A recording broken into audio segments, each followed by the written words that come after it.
जय श्री राधा वल्लभ श्री कृष्ण। महर्षि वेदव्यास जी का अपने पुत्र धृतराष्ट्र पर बहुत स्नेह था।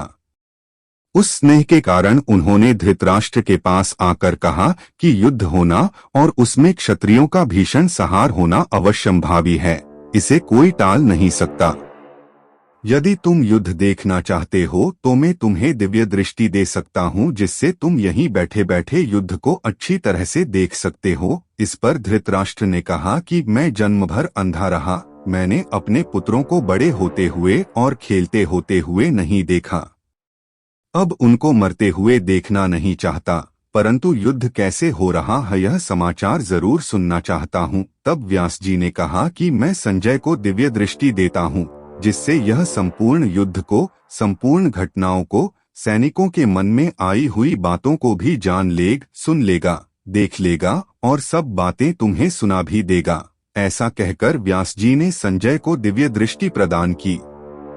महर्षि वेदव्यास जी की लाख इच्छा होने पर भी धृतराष्ट्र को दिव्य दृष्टि नहीं दे पाए, क्योंकि धृतराष्ट्र जीवन भर परमात्मा श्री कृष्ण से विमुख रहे और उनका शांति प्रस्ताव भी नहीं स्वीकार किया। राजसारथी संजय श्री कृष्ण भगवान के अनन्य भक्त थे, इसलिए परमेश्वर श्री कृष्ण के दिव्य कालस्वरूप रूप के दर्शन प्राप्त किए, जिसकी कल्पना और अभिलाषा भी संजय ने सपने में भी नहीं की थी। परमात्मा श्री कृष्ण के कालस्वरूप के रूप के दर्शन केवल महर्षि वेदव्यास जी को, सांख्य भक्त अर्जुन जी को और शीश के बलिदानी श्री बर्बरीक को प्राप्त हुए थे, जो आज खाटू श्याम जी के रूप में पूजनीय है। श्री कृष्ण की दिव्य वाणी से सनातन सत्य का ज्ञान सुना। यह गौरव केवल सूर्य देव जी और भगवान शिव को ही प्राप्त है। भगवान श्री कृष्ण की दिव्य वाणी से दिव्य ज्ञान सुनने और उनके दिव्य कालस्वरूप के रूप के दर्शन गंगा पुत्र पितामह भीष्म जी और द्रोणाचार्य जी को भी नहीं हुआ।